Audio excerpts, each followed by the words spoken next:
Welcome to Luca and Miguel. Enjoy the video. In this video, I will show how to use TradingView on PC. Open TradingView in your browser and sign in to follow along step by step.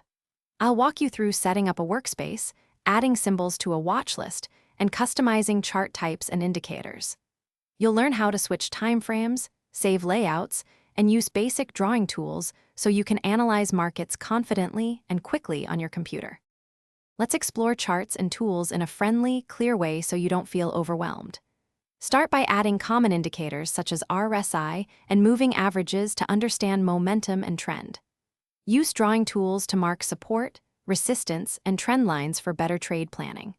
Tweak colors, grid settings, and candle styles to create a clean view that helps you focus and make faster decisions during market hours. Now we'll set up watch lists and alerts so you never miss important moves while staying organized.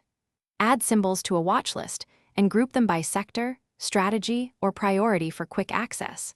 Set alerts on price levels, indicator crosses, or custom conditions so TradingView notifies you when action is needed.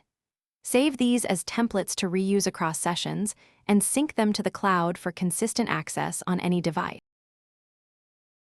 Thanks for watching and please subscribe. It's the best investment you'll ever make.